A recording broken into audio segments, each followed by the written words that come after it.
Hola amigos, ¿cómo están ustedes? Muchos saludos. Patricio, ¿cómo estás también? Nos juntamos en otro programa Fe y Vida.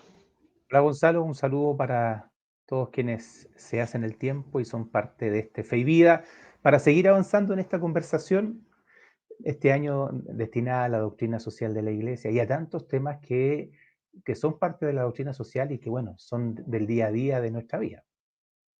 Totalmente. Y veníamos avanzando en doctrina social en base al documento del compendio de la doctrina social de la Iglesia. Y ya estábamos en la tercera parte y habíamos visto la imagen de Dios y cómo esta imagen de Dios también, desde el principio y desde la creación, es herida. ¿Ah? Y que es el tema de hoy, Patricio. Sí, capítulo tercero entonces, la persona humana y sus derechos, que ahí donde vamos a entrar después en la parte final de este capítulo, ¿no? Y claro, hay un tema que es central. Hablamos del principio personalista con que se mueve la doctrina social de la Iglesia, que es tener a la persona en el centro, no el modelo político, no el modelo social, no la moda, no las estadísticas, no las encuestas, sino la persona. Y en un segundo momento estamos viendo esta persona humana, imagen de Dios. Pero esta imagen de Dios que se pega su tropezón Sus eh, tropezones, y sus que parece caídas que también, más no, que que caía, costalazo se pega así un sopetón. no es puro trastabillar nomás, ¿ah? Claro, no es como que te vas y no, aquí hay un costalazo firme. Y es el tema del pecado. Entonces, hoy día nos interesa poder entrar en esta lógica, porque al final de cuentas, todos los desencuentros, las desarticulaciones y las cuestiones que se mueven por distintos caminos, van a tener en el fondo el sentido que tiene el pecado, ¿no? Pero para eso vamos a tener que de cierta manera ir un poquitito para atrás, para poder de cierta manera entender cuál es el sentido más profundo o más profundo de lo que podemos conversar en 20 minutos, ¿no? Porque este también es un tema que podríamos estar una larga sesiones de capítulos y, en fin. Vamos a hablar entonces del tema del pecado, para ver cómo esto está involucrado con este tema de la doctrina social. Totalmente. Primero dejar en claro, Pato, que el pecado no es parte de la obra creadora de Dios. ¿Ah? Eso es lo primero que hay que dejar en claro.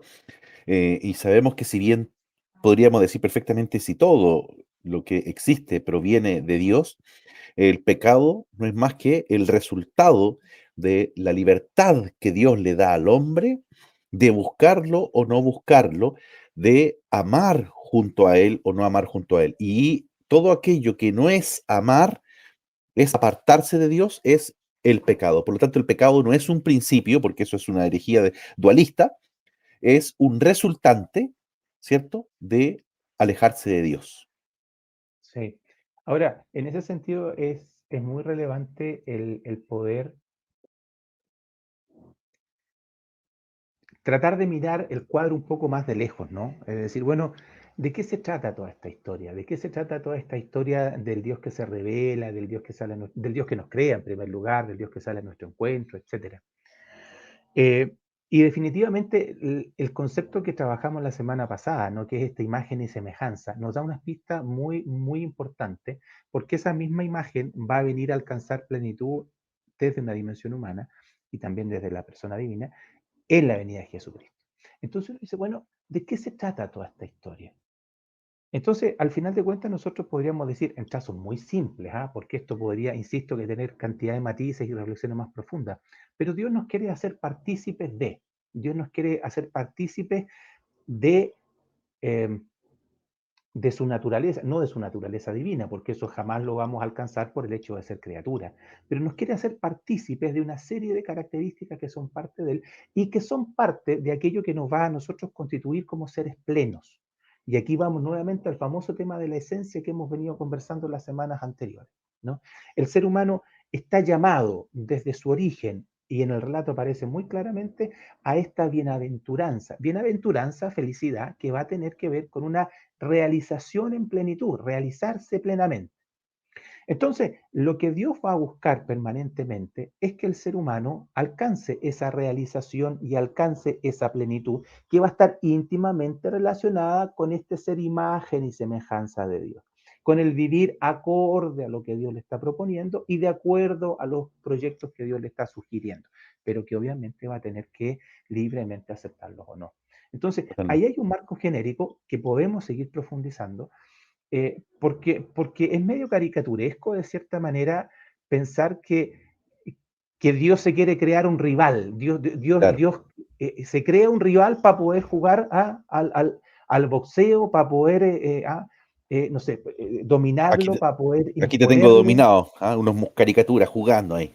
Claro, o sea, es como medio, es como este Dios que es medio titiritero, ¿no? Que como que te crea para poder manipularte como Él quiere, ¿no? Que te coloca unas leyes que tú decís, bueno, ¿para qué esta historia? ¿Para qué este tema? Y que si hay de ti que no las cumplas, porque si no las cumples te voy a castigar. O sea, Claro. Un dios esa Gepeto. figura, claro, esa es una figura medio enfermiza.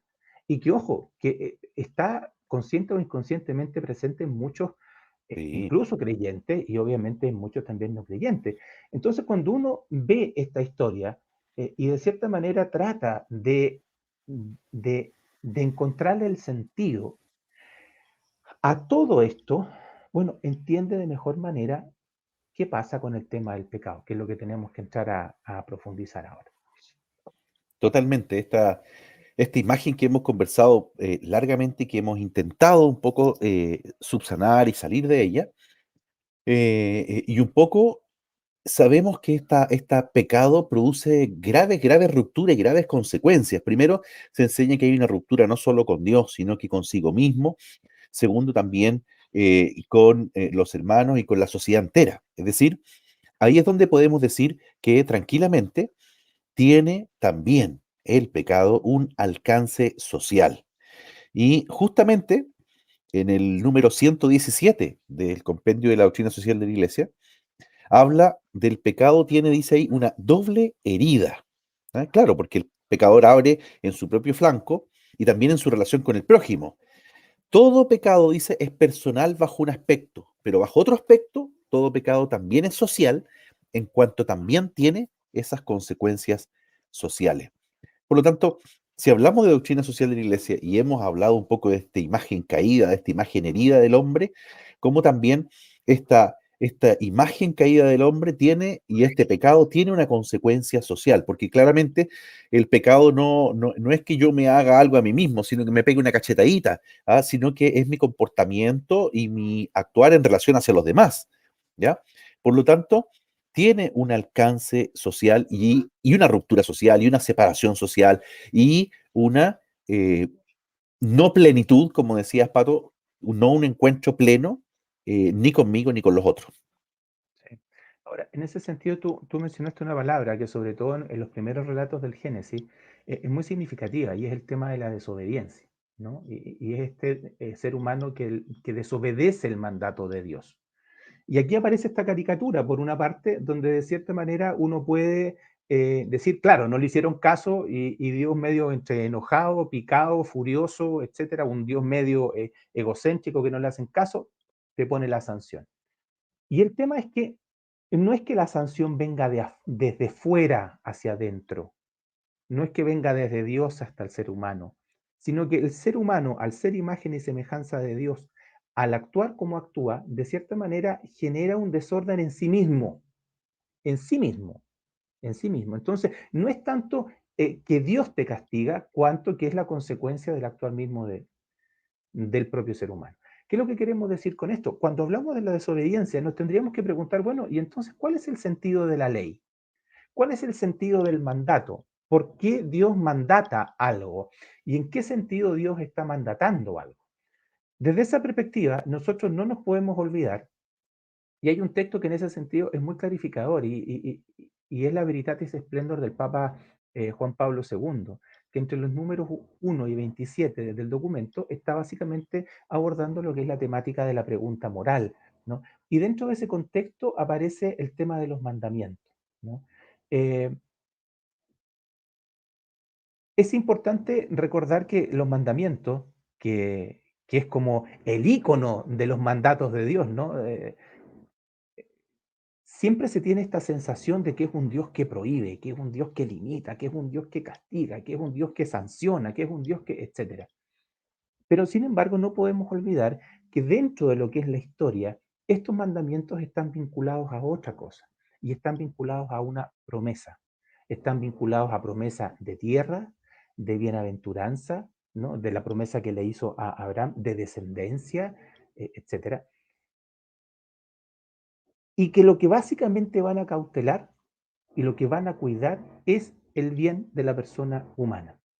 Los mandamientos, si uno los mira uno por uno, cautelan ciertas temáticas que son esenciales para la vida, que tienen que ver con la vida misma, que tienen que ver con la comunión y la relación con los otros en distintos planos, en distintos escenarios, que tienen que velan, por ejemplo, por el tema de la verdad, ¿no? Entonces, nos llama mucho la atención que estos mandamientos estén formulados de forma negativa, es decir, no matarás, no robarás, no esto, no lo otro. Y de cierta manera, el Papa en su reflexión dice que esta formulación está realizada en función de la exigencia indeclinable de proteger esto. Es decir, cuando uno, por ejemplo, no sé, pues está en un campo y hay torres de alta tensión, las torres de alta tensión te dicen no pasar, punto, se acabó la historia. No te entran en detalle, porque lo que está Claro, en juego en ese momento es la vida. Es decir, hay peligro, que no ser pasar. claro, preciso, conciso, no pasar. ¿No?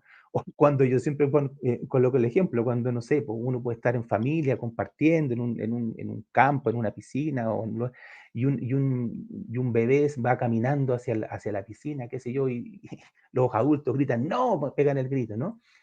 ¿Qué es lo que están de cierta manera tratando de salvaguardar? La integridad de esa persona, el bien de esa persona, y en temáticas que es susceptible no cuidar, o sea, perdón, no pasar por alto.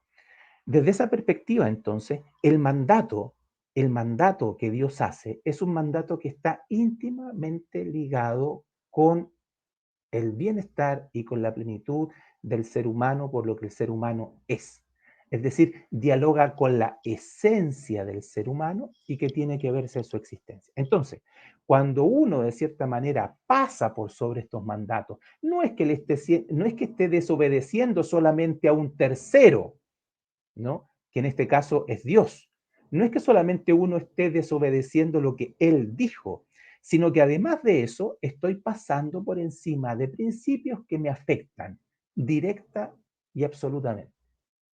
Entonces, desde esa perspectiva, el que se produzca la desobediencia en el pecado original no es solamente este no hacerle caso a un tercero, sino el desoír, el no atender, el no escuchar, ¿sí? Aspectos que están relacionados con mi propia esencia. Y ahí se produce la desarticulación. Y ahí se produce un quiebre interno. No porque un tercero sino que se produce un quiebre interno. La imagen más clara en ese sentido, y con esto te doy la palabra porque ya he hablado mucho, es cuando Adán, ¿no? Adán, Ah, claro. cuando Dios le dice, pero Adán, ¿qué hiciste? Adán, sin misericordia ninguna, Yo no ¿no? fui. Yo no fui, mira para el lado y le dice, esta, la que me diste por compañera fue. Resulta que versículos anteriores, y tú lo recordaste la semana pasada, ¿no? Adán había dicho, esta sí es carne de mi carne y hueso de mis huesos, y con esta sí puedo, qué sé yo. Bueno, a esa misma la echa de cabeza. ¿Qué es lo que significa eso? Esta ruptura, que después se va a ver, obviamente, con el prójimo, con la naturaleza, con el entorno, con Dios, etc. Pero es porque se produce un quiebre dentro. Así que esos son elementos que hay que recordar y que hay que tener presente. Totalmente, totalmente.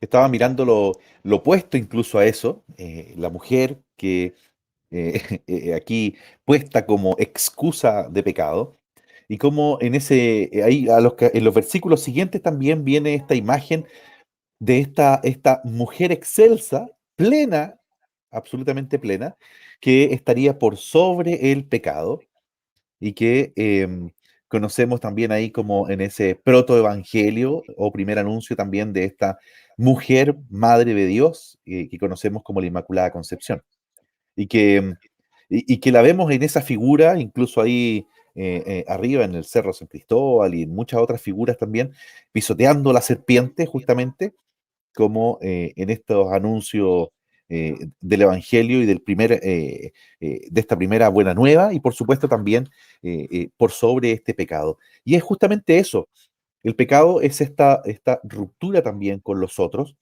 Estaba mirando aquí un versículo, no, una pequeña frase de San Agustín, que dice, debemos amar a nuestro prójimo bien porque sea bueno o para que sea bueno.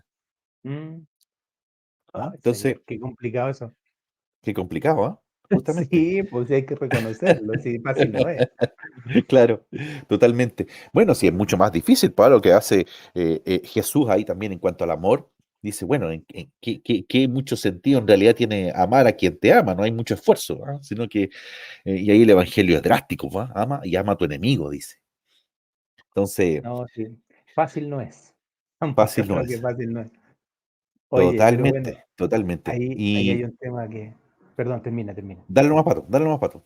No, que se me venía a la mente este ser humano este Adán que echa de cabeza a Eva primero, eh, pero que la primera reacción cuando se dan cuenta de lo que han hecho es esconderse. Ellos se Sí, esconden. Em, por lo tanto, es importante reconocer que el inicio o la iniciativa, si la pudiéramos llamar de alguna forma, de la ruptura, ha venido del ser humano. Este ser humano que bajo la expresión de que querían ser como dioses, es decir, querían de cierta manera desligarse de su esencia, si al final de cuentas tiene que ver con eso, tiene que ver con el adquirir esencias que le son propias, y hoy día eso lo vemos tan, tan, tan, tan presentes, y muchos de los desórdenes que hoy día estamos viviendo y que después vamos a tener que pasar a analizar, en temáticas sociales puntuales, pasa porque el ser humano se siente dueño, medida, formato y etcétera, etcétera, de todo. O sea, todo lo que yo diga es y es como yo digo y como a mí me gusta y como a mí me apetece, etcétera, etcétera. Y eso nos tiene hoy viviendo en un desorden social, en un desorden personal y es grandísimo. Y se repite hoy día, y no es solamente una fábula que queda de un relato bíblico, sino que hoy nosotros lo vemos y lo experimentamos potentemente. Esta ruptura, este desorden que se genera, eh, que la Sagrada Escritura recoge como eh, serán como dioses, ¿no? Hoy día lo vemos sumamente presente en lo que es nuestro constructo social. Ahora, lo importante, y en honor al tiempo, porque ya se nos está yendo el programa, es que al final, así como la iniciativa de la ruptura viene del hombre, la iniciativa de la reconciliación. Tú pusiste un ejemplo ahora con esta figura femenina, ¿no? De la cual provendrá la salvación. La iniciativa de la reconciliación proviene de Dios. Y toda esta reintegración, que es la historia de la salvación, Dios va a tratar de generar esta reintegración a través de la ley. La ley tiene esa finalidad. La alianza tiene esa finalidad. Bueno, toda la escritura hasta finalmente la persona de Jesucristo, que nos viene a traer este ser humano nuevo, esta persona nueva, este nacer de nuevo. Y eso es posible, pero es posible llegar a esta plenitud si estamos en vínculo con nuestra esencia. Y esa esencia es Dios. Nuestra esencia totalmente. es Dios. Entonces, Jesucristo se nos propone como camino, como modelo de este ser humano nuevo, de una humanidad plenamente desarrollada y realizada, y por eso ese tema tan clásico en la teología de Jesucristo, plenitud de lo humano. Así Entonces, es. se nos deja una puerta abierta en cuanto a esta universalidad de posibilidad de ser pleno. Pero esta plenitud implica ponernos en sintonía con lo que esencialmente somos. ¿Y qué es lo que somos esencialmente? Imagen y semejanza de Dios. Sí.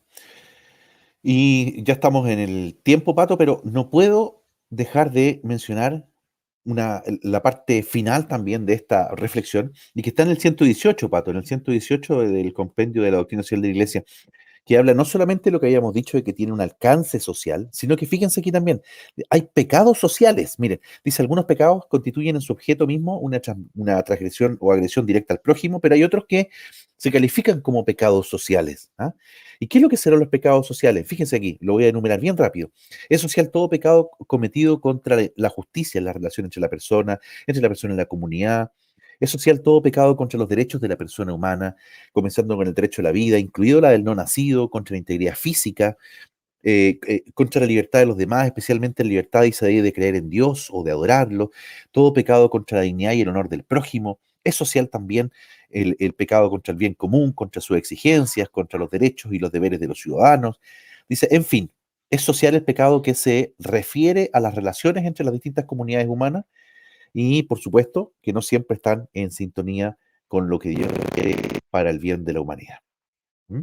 Entonces, Hay en mucho para seguir. este, en este pecado también social es el que nosotros queremos ir superando, por supuesto, de la mano de Jesucristo. Claro, pero ojo, es un pecado social no solamente porque Dios lo dice, que es el primer principio, o sea, la fuente y el origen es Dios, sino que porque además de de tener a Dios como origen, está en diálogo con nuestra plena esencia, con Así nuestra es. esencia humana, que no depende ni de cultura, ni de siglo, ni de moda, ni de estadística, ni de ninguna de esas cosas.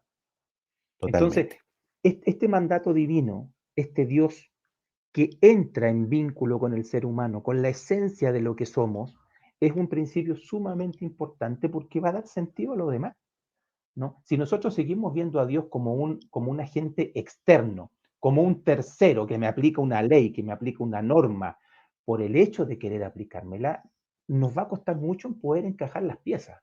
Mientras que nosotros vamos a tener que hacer esta integración, porque es así, este ser, imagen y semejanza, por eso se habla de este tema en este momento del compendio, porque todos estos elementos atentan no solamente contra la existencia del ser humano, sino que contra su esencia, que está arraigada y fundida en Dios. Eso. Muy bien. Espectacular. Les agradecemos acompañarnos entonces en un nuevo programa Fe y Vida. Muchas gracias, Patricio. Y bueno, les invitamos a acompañarnos, a seguirnos en las plataformas live. Cada lunes por la tarde también un nuevo capítulo y por supuesto a través de Spotify también en el podcast Fe y Vida. Muchas gracias, Pato. Un abrazo a cada uno de ustedes y será hasta un próximo episodio. Nos Que vemos. estén muy bien, un abrazo, cuídense. Chao, chao. Que estén muy bien.